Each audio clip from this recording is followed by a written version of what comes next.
ചെമ്പനീർ പൂവിന്റെ വരാനിരിക്കുന്ന ഒരടിപൊളി എപ്പിസോഡ് റിവ്യൂലോട്ട് എന്റെ എല്ലാ കൂട്ടുകാർക്കും സ്വാഗതം. സച്ചിയുടെ ഫോണിലാണല്ലോ ശരത്തിനെതിരെയുള്ള തെളിവുള്ളത്. ചന്ദ്രമതിയുടെ 1,00,000 രൂപ മോഷ്ടിച്ചു കൊണ്ടുപോയ വീഡിയോ സച്ചിയുടെ ഫോണിലുണ്ടെന്ന് ആന്റണി ശ്രുതിയോട് പറയുന്നുണ്ട്. അതെടുത്തു തന്നാല് നവീനെ ഒതുക്കാനുള്ള കാര്യങ്ങൾ ഞാൻ ഏറ്റു എന്ന് ആന്റണി പറയുന്നു. ആന്റണിക്കിപ്പോ ആ വീഡിയോ ശരത്തിനെതിരെ വേണ്ടിയിരിക്കും. ശരത്തിപ്പോ ആന്റണിയുടെ കൂടെയല്ല.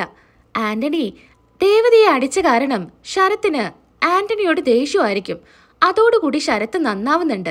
സച്ചിയേട്ടൻ നല്ലൊരാളാണെന്നും സച്ചിയേട്ടൻ എന്റെ നന്മയ്ക്ക് വേണ്ടിയിട്ടേ ഓരോ കാര്യങ്ങൾ ചെയ്യൂ എന്നും ശരത്തിന് മനസ്സിലാവുകയാണ്. ശരത്ത് ഇപ്പൊ സച്ചിയുടെ കൂടെയാണല്ലോ. അതുകൊണ്ട് തന്നെ എങ്ങനെയെങ്കിലും സച്ചിയുമായിട്ട് പിരിക്കാനായിട്ടാണ് ആന്റണി ശ്രമിക്കുന്നത്.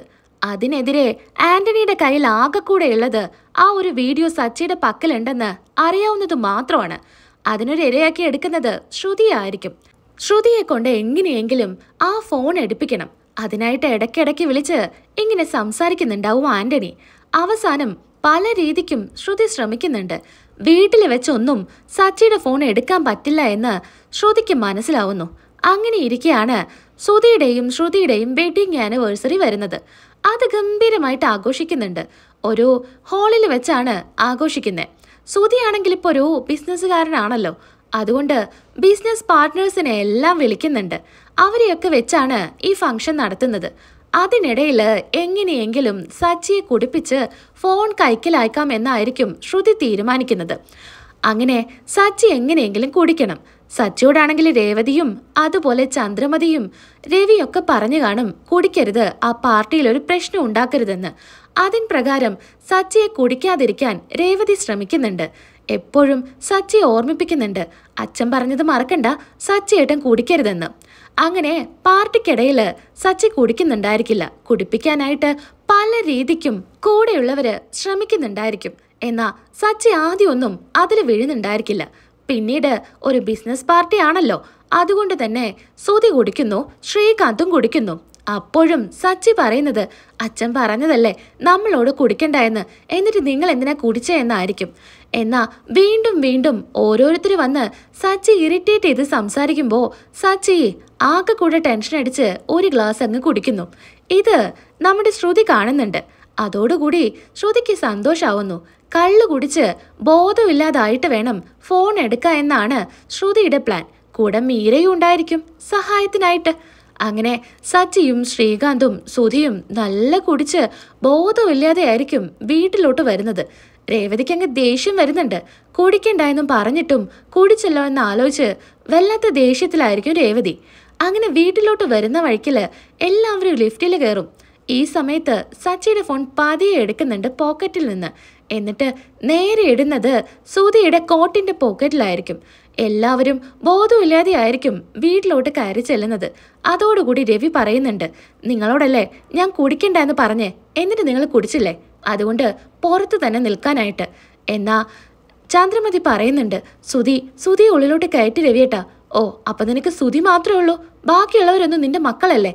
അവന് ഇതൊന്നും ശീലമില്ലാത്തതാ, ഇനി അങ്ങ് ശീലമായിക്കോളും. അതുകൊണ്ട് ഇവരെ ഉള്ളിലോട്ട് കയറ്റാൻ പറ്റില്ല. അങ്ങനെ ഡോർ അടയ്ക്കുന്നുണ്ട്.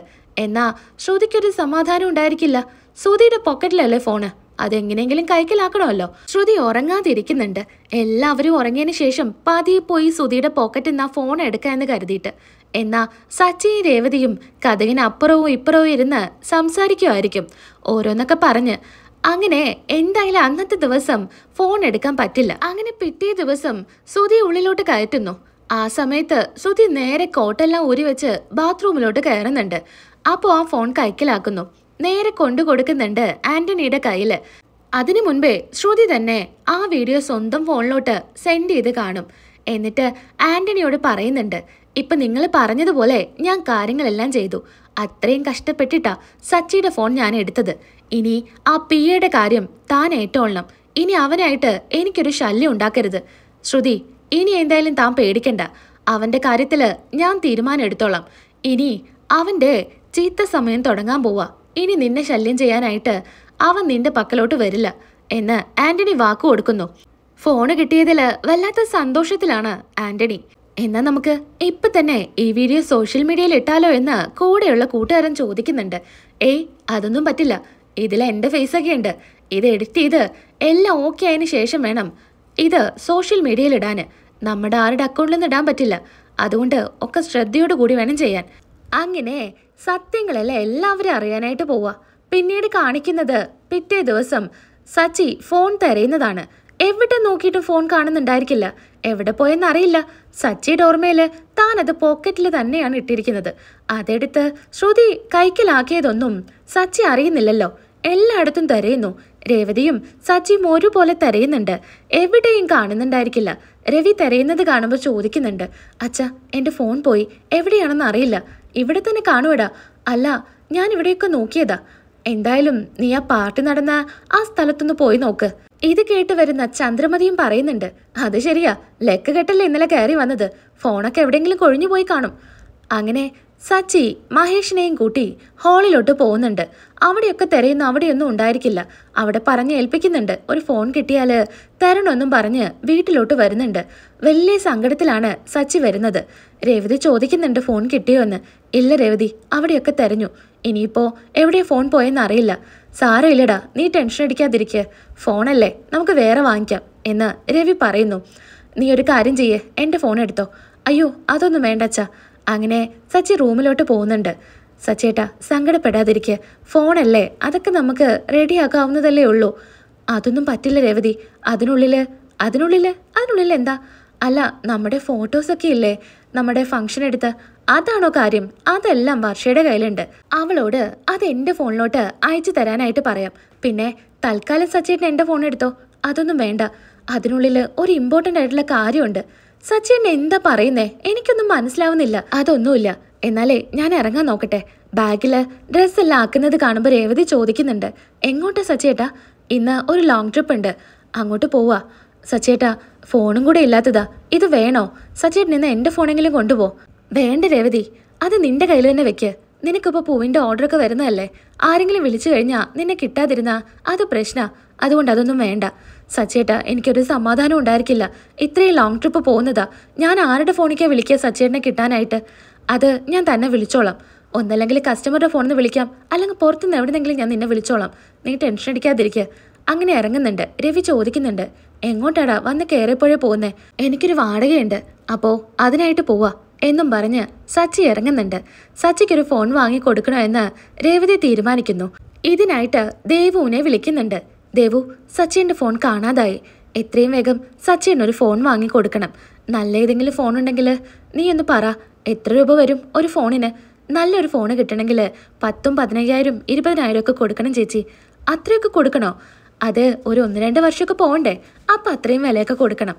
എന്നാലേ നീ നല്ലൊരു ഫോൺ സെലക്ട് ചെയ്ത് വെക്കുക. ഞാനെന്തായാലും അങ്ങോട്ട് വരാം. സച്ചേട്ടൻ്റെ സിമ്മും പോയി. അതൊക്കെ റെഡിയാക്കുക ചേച്ചി. അത് കടയിൽ പോയി കഴിഞ്ഞാലേ ഡ്യൂപ്ലിക്കേറ്റ് സിമ്മ് കിട്ടും.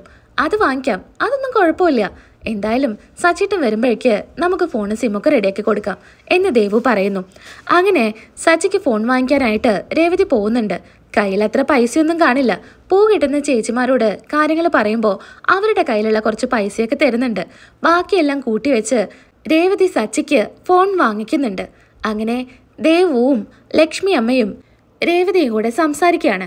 ഈ സമയത്ത് ശരത്തിൻ്റെ അടുത്തോട്ട് ആൻ്റണി വരുന്നുണ്ട്. ശരത്തിനെ തടഞ്ഞു നിർത്തിക്കൊണ്ട് ആൻ്റണി പറയുന്നുണ്ട്, എടാ എന്തായാലും നീയാൾ കൊള്ളാം. നീ ഇപ്പം നിന്റെ അളിയൻ്റെ കൂടെ കൂടിയല്ലോ. നിങ്ങളുമായിട്ട് എനിക്കിനി ഒരു ബന്ധവുമില്ല. എൻ്റെ ചേച്ചിയെ തല്ലിയത് ഓർക്കുമ്പോൾ എനിക്ക് നിങ്ങളോട് സംസാരിക്കാൻ പോലും തോന്നുന്നില്ല. അതൊക്കെ വിട്ടേക്ക്. നീ ഒരു കാര്യം അറിഞ്ഞോ? നീ ഈ വീഡിയോ കണ്ടു നോക്ക് എന്നും പറഞ്ഞ് കാണിച്ചു കൊടുക്കുന്നു. ഇത് കാണുന്നതും ആകെ ഞെട്ടുന്നുണ്ട് ശരത്ത്. ഇതിപ്പോൾ സോഷ്യൽ മീഡിയയിലെ വൈറലായിക്കൊണ്ടിരിക്കുക. നീയാണ് ഈ മോഷണത്തിൽ പുറകിലെന്ന് എല്ലാവരും അറിഞ്ഞു. ഇതിനെല്ലാം കാരണം നിന്റെ അളിയൻ തന്നെയാ, ആ സച്ചി. സച്ചിൻ അങ്ങനെയൊന്നും ചെയ്യില്ല. ആര് പറഞ്ഞു? ഈ ഒരു വീഡിയോ ഉള്ളത് സച്ചിയുടെ ഫോണിൽ മാത്രാ. അതുകൊണ്ട് സച്ചി തന്നെയാ ഇങ്ങനെ ചെയ്തത്. നീ എന്തായാലും അവനെ ഒന്ന് സൂക്ഷിച്ചോ. സച്ചിയേട്ടൻ അങ്ങനെ ചെയ്യില്ല എന്നല്ലേ പറഞ്ഞത്. സച്ചിയേട്ടൻ്റെ ഫോൺ മിസ്സായിട്ടുണ്ട്. അങ്ങനെ എങ്ങനെയോ സംഭവിച്ചതാ. അല്ലാതെ ഞാൻ സച്ചിയേട്ടനെ ഒരിക്കലും ഇതുപോലെ ചെയ്യുമെന്ന് കരുതുന്നില്ല. എൻ്റെ നന്മയ്ക്ക് വേണ്ടിയിട്ടേ സച്ചേട്ടൻ ഓരോന്ന് ചെയ്യൂ. എൻ്റെ സംശയം ഇത് താൻ തന്നെ ചെയ്തതാണോന്നാ. ഞാനെന്തിനാണ് ചെയ്യുന്നേ? അങ്ങനെ ചെയ്യണമെങ്കിൽ എനിക്കിത് മുന്നേ ചെയ്യായിരുന്നു. ഇത് ഞാനൊന്നുമല്ല. എന്തോ ഭാഗ്യത്തിന് എൻ്റെ ഫേസ് അതിൽ കാണിക്കുന്നില്ല. നിന്റെ ഫേസ് നന്നായിട്ട് കാണുന്നുണ്ട്. ഉറപ്പായിട്ടും ഇത് വലിയ പ്രശ്നമാവും. നീ ഒന്ന് മാറി നിൽക്കുന്നുണ്ടോ? എനിക്ക് പോണം എന്നും പറഞ്ഞ് ശരത്ത് അവിടെ നിന്ന് പോകുന്നുണ്ട്. വീട്ടിലോട്ട് കയറി ചെല്ലുമ്പോഴും ശരത്തിന്റെ മനസ്സിൽ വലിയ ടെൻഷനായിരിക്കും. ഇതിപ്പോ സോഷ്യൽ മീഡിയയിൽ പരന്നിരിക്കുവല്ലേ, എന്തെങ്കിലും പ്രശ്നം ഉണ്ടാവുമോ എന്ന് ഓർത്ത് വല്ലാത്ത ടെൻഷനില്ല. സച്ചിയുടെ ഡ്യൂപ്ലിക്കേറ്റ് സിമ്മുമായിട്ട് വീട്ടിലോട്ട് കയറി ചെല്ലുന്നു. ചേച്ചി, ഇതാ സച്ചിന്റെ സിമ്മ്, കണ്ടോ, എന്റെ മോൻ ഇതിനൊക്കെ നല്ല വിവരാ, അവൻ നല്ല നിലയിലെത്തും എന്നൊക്കെ ലക്ഷ്മി അമ്മ പറയുന്നുണ്ട്. ഓ, ഇതാണ് ഇപ്പോൾ വലിയ കാര്യം, ഒരു ഡ്യൂപ്ലിക്കേറ്റ് സിം എടുക്കാനൊന്നും അത്ര വലിയ പാടൊന്നുമില്ല. ഈ അമ്മ വെറുതെ അവനെ പുകഴ്ത്തി വെക്കുക, നീ ഒന്ന് പോടി എന്നൊക്കെ പറഞ്ഞ് സന്തോഷത്തിൽ സംസാരിച്ചിരിക്കുകയായിരിക്കും. ശരത്തിന് ആകെ ടെൻഷൻ ഉണ്ടായിരിക്കും. ചന്ദ്രമതി ഇതൊന്നും അറിയുന്നുണ്ടായിരിക്കില്ല, ബാമയുടെ വീട്ടിലായിരിക്കും. എന്നാൽ ഇത് കാണിച്ചു കൊടുക്കാനായിട്ട് ശ്രുതി ബാമേന്റെ വീട്ടിലോട്ട് വരുന്നുണ്ട്. ഈ വീഡിയോ കാണുന്നതും ആകെ ദേഷ്യത്തില് ചന്ദ്രമതി ഇങ്ങനെ നോക്കുന്നു. ഇത് രേവതിയുടെ അനിയനല്ലേ എന്ന് ബാമ ചോദിക്കുന്നുണ്ട്. ആ കുട്ടി എന്താ ഇങ്ങനെയൊക്കെ ചെയ്തത്? എല്ലാം അവളുടെ പണിയായിരിക്കും, അവള് പറഞ്ഞേൽപ്പിച്ചിട്ടായിരിക്കും അവൻ ഇങ്ങനെയൊക്കെ ചെയ്തത്. അവൻ എന്നെ കൊല്ലാനാ ശ്രമിച്ചത്, എന്നെ തള്ളി വീഴ്ത്തി, എന്നിട്ട് എൻ്റെ പൈസയായിട്ട് മുങ്ങിയത്. അവനെ ഞാൻ അങ്ങനെ വെറുതെ വിടാനൊന്നും പോകുന്നില്ല. വാ ശ്രുതി, എനിക്കിപ്പോൾ തന്നെ അവൻ്റെ വീട്ടിലോട്ട് പോകണം. ഇത് കേട്ട് ശ്രുതി പറയുന്നുണ്ട്. ആൻറ്റി, അത് വേണോ? അവനെ വീട്ടിലോട്ട് വിളിച്ചാൽ പോരെ? അതെ, വീട്ടിലോട്ട് വിളിച്ച് ഒരു സദ്യ തന്നെ ഞാൻ അവനെ ഒരുക്കി കൊടുക്കാം. വാ ശ്രുതി, എനിക്ക് നേരിട്ട് പോയി അവന് 4 കൊടുക്കണം എന്നും പറഞ്ഞ് വീട്ടിലോട്ട് കയറി ചെല്ല. പോകുന്ന വഴിക്കിലൊക്കെ ശ്രുതി പറയുന്നുണ്ട്. വേണ്ട ആൻറ്റി, അതിന് നിൽക്കണ്ട. ശ്രുതി, നീ വരുന്നുണ്ടോ എന്നും പറഞ്ഞ് വീട്ടിലോട്ട് ചെല്ലുന്നു. സച്ചിക്ക് വാങ്ങിച്ച പുതിയ ഫോണിൽ സിം ഇട്ട് പുറത്തോട്ടൊക്കെ ഇറങ്ങുന്നുണ്ട്, റേഞ്ച് ഇല്ലാത്തതുകൊണ്ട്. അപ്പോഴായിരിക്കും ദേവു ചന്ദ്രമതിയെ കാണുന്നത്. ചേച്ചിയുടെ അമ്മായിമ്മ വരുന്നുണ്ടെന്ന് പറയുമ്പോൾ ആകെ പേടിച്ചുകൊണ്ട് എല്ലാവരും നിൽക്കുന്നുണ്ട്. എന്തോ ഒരു കാര്യത്തിനല്ലാതെ കയറി വരില്ലല്ലോ. നേരെ വരുന്നതും എവിടെയാടി, നിന്റെ അനിയൻ എവിടെയെന്നായിരിക്കും ചോദിക്കുന്നുണ്ടായിരിക്കാം. ശരത്തിനെ ഇങ്ങ് പിടിച്ച് വലിച്ച് ചെരുപ്പൂരിക്കൊണ്ട് 4 എണ്ണം കൊടുക്കുന്നുണ്ട്. അങ്ങോട്ടും ഇങ്ങോട്ടും അടിക്കുന്നു. ഇട്ടടിക്കുന്നത് കാണുമ്പോൾ രേവതിക്ക് സഹിക്കാൻ പറ്റുന്നുണ്ടായിരിക്കില്ല. ചന്ദ്രമതിയുടെ കൈ ഇങ്ങ് പിടിക്കുന്നുണ്ട്. നിങ്ങൾ എന്തിനാ എൻ്റെ അനിയനെ തല്ലുന്നേ? എന്താടി, നീ എന്നെ തല്ലുവോ? ഞാൻ തല്ലിയില്ലല്ലോ. ഇങ്ങനെ തല്ലുന്നത് കണ്ടു നിൽക്കാനൊന്നും എന്നെ കൊണ്ട് പറ്റില്ല. അവൻ എന്തിനാ തല്ലുന്നേ? ഇവൻ ചെയ്ത കാര്യത്തിന് ഇവനെ തല്ലല്ല വേണ്ടത്, ഇവനെ കൊല്ലണം. എന്ത് ചെയ്തെന്നാ കാണിച്ചു കൊടുക്കും ശ്രുതി എന്നും പറഞ്ഞ് ആ വീഡിയോ കാണിച്ചു കൊടുക്കുന്നുണ്ട്. ഇത് കണ്ട് ആകെ ഞെട്ടിയാണ് രേവതിയും ലക്ഷ്മി അമ്മയും ദേവുവും നിൽക്കുന്നത്. ലക്ഷ്മി അമ്മയ്ക്ക് സഹിക്കാനാവുന്നുണ്ടായിരിക്കില്ല. ശരത്തിനെ 4 എണ്ണം കൊടുക്കുന്നുണ്ട്. നീ എന്തിനാടാ ഇങ്ങനൊരു ചതി ചെയ്തത് എന്നൊക്കെ പറഞ്ഞ് പൊട്ടിക്കരയുന്നുണ്ട്. ഓ, അപ്പൊ എല്ലാവരും ചേർന്ന് നാടകം കളിക്കുക.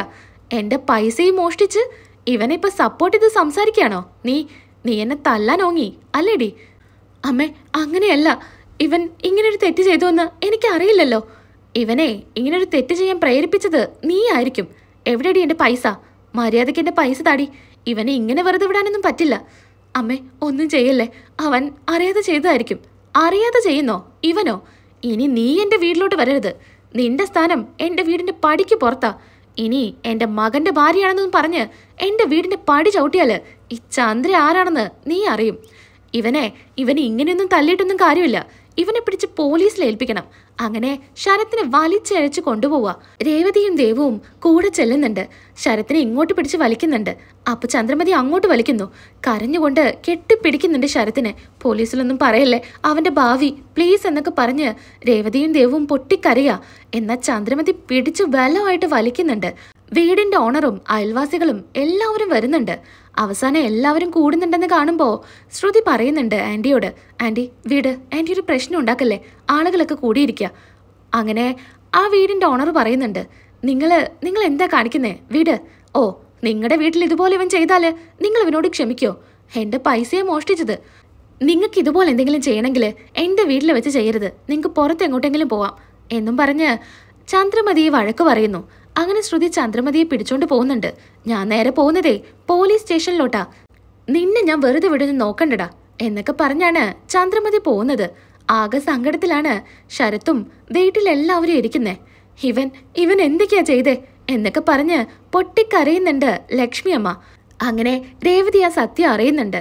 സച്ചിയുടെ ഫോണിൽ നിന്നാണ് ആ വീഡിയോ ലീക്കായിരിക്കുന്നത്. സച്ചിയേട്ടനെ എല്ലാം അറിയായിരുന്നു.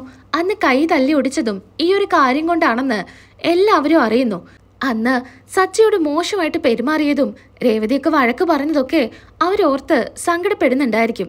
സച്ചിയേട്ടൻ ആരെയും വിഷമിപ്പിക്കണ്ടെന്ന് കരുതിയിട്ട് എല്ലാം മറച്ചു വെച്ചെന്നൊക്കെ ഓർത്ത് രേവതി പൊട്ടിക്കറിയാ. ഇന്നത്തെ എപ്പിസോഡ് ഇവിടെ വെച്ച് അവസാനിപ്പിക്കുന്നു. വീഡിയോ ഇഷ്ടമായാലൊന്ന് ലൈക്ക് ചെയ്തേക്കുക. സബ്സ്ക്രൈബ് ചെയ്യാത്ത കൂട്ടുകാരുണ്ടെങ്കിൽ സബ്സ്ക്രൈബും ചെയ്തേക്കുക. നാളെ നമുക്ക് വീണ്ടും കാണാം. അതുവരയ്ക്കും എല്ലാവർക്കും ടാറ്റാ.